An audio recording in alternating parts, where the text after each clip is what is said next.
Hey guys, I'm Mary Snyder, co-founder of Selling the Snyder Group, and today I wanted to show you guys what we do for closing gifts. A lot of times, Fred and I talk about how you shouldn't be giving your clients a gift card, and some agents are like, why? That seems silly. Why would you say that? Let me tell you why. And I'm going to show you some of the things that we put in our client gifts and how I personally handpick every single client gift for every single client. So the client gift that I'm going to go over today is for a client that just bought their first home. So while it is a teeny bit generic as far as the items, it's also handpicked and hand-selected by me. I wanted to show you guys first the price tag and why that's important. So typically we spend a certain amount on every client based on the amount of home or if they're a VIP client. This specific client is one of a great friend of ours, but I wanted to kind of show you how I get away with buying some great gifts at a great price. I buy everything at HomeGoods or Marshalls. All of these gifts here are from HomeGoods. This was $12. This fun thing here was $7. I've got some silicone stuff, some towels, a cutting board. Everything here cost me under $50. Usually, agents will buy their clients a $50 gift card. That's okay, but if you're trying to build a relationship with your client,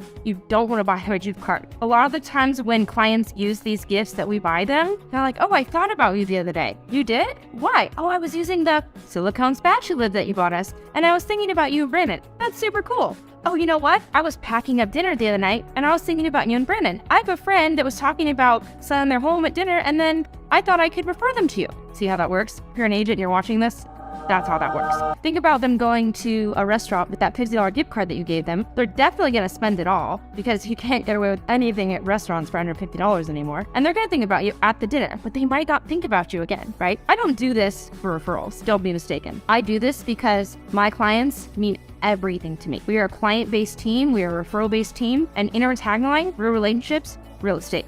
That matters to us in every term of the word. I'm going to show you guys kind of what I got, how I do it, and how every gift goes into a little basket. One thing you guys should know is that I bargain hunt for these baskets. If you buy one of these baskets at HomeGoods, they are $15.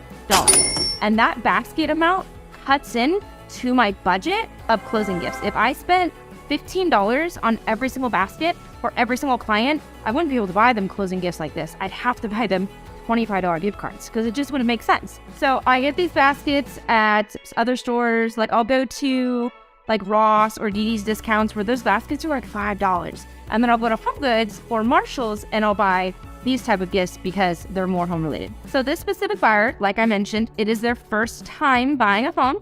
Got them some cool kitchen gadgets to enjoy as they move to their first home. Something that is an absolute staple for me. Kitchen towels. I have about 20 kitchen towels myself. Every single time I go to HomeGoods, I literally pick up an extra pair just for me because I have this weird obsession with kitchen towels. But I also think that a lot of people don't realize how much they use kitchen towels. I use my 20 kitchen towels probably within a week and a half. Depends on what I'm doing during the week. A lot of the times people don't realize they do need kitchen towels, especially when they're moving in because they're going to need something. They may not have gone to the store to buy paper towels. These kitchen towels, they're going to come in handy. So I always buy them kitchen towels. I typically like to buy them at least a set of 3, if not more. So I kind of shop around a little bit until I can find a really pretty set. And I also like to find the ones that come with different colors or different designs. So this one's all blue, which works because the walls on their house are blue. So it ties in nicely. So they've got white and blue stripe, blue and white striped, and a solid blue. Another thing for me that is a really big staple, if I can find it, silicone utensils. I love silicone utensils and I use mine every single time I cook. And what's great about them is they don't burn, they don't melt, they don't go anywhere. So they last forever. And they just feel really nice on the hands too. So every time my client goes to cook a tomato soup or to flip a chicken, I'd like to think they think about Brandon and I. Then I typically get them measuring cups because again, as a new homeowner, you probably don't have measuring cups. You probably didn't think you needed measuring cups, right? So I try to buy things that my clients wouldn't regularly think of. Measuring cups are definitely one of those things. Then I throw in a few things that I just think are adorable. I love color, I love rainbow, I love anything bright. So I got these fun rainbow mixing bowls with lids. So there's 4 bowls and 4 lids. These are only $12 for this whole set, which I thought was an absolute steal. And they're beautiful. Again, bright, fun, love them. They're great. The other fun thing that I got was these kitchen containers. They are for leftovers, but how cute are they? They have little apples on them. That's so adorable. And then a little green bottom, if you will. And I thought these were adorable. I know for a fact that the client that these are going to, she's going to love them and she's definitely going to use them. Something else that I think a lot of people don't realize that is such a big touch and honestly so cheap, a cutting board. This cutting board is all wood. It's absolutely beautiful. It's got different edges, so it slants opposites on both sides. Beautiful cutting board. It comes with this beautiful twine. Absolutely gorgeous. How often do you use a cutting board? At least once a week, if not more. They're definitely going to use this and they're going to love it. It's also not just a regular plastic cutting board. And what's crazy is it was $9. This usually I like to put in the back, kind of like as the wild piece. If it's not a cutting board, I typically like to get them a really nice set of knives. Unfortunately, it's Sunday. Everyone was out shopping, so there wasn't a set of knives for them or for me to get for them. But I did find this cutting board. I had a different one, but I switched it out because I saw this one in the checkout line and I thought it was just gorgeous. It even has a little bit of a crack here, but not for being dropped. It's a crack in the wood that they left and it's very natural and it's absolutely gorgeous. After I get the gift, typically I'll put it in the basket and then I use tissue paper.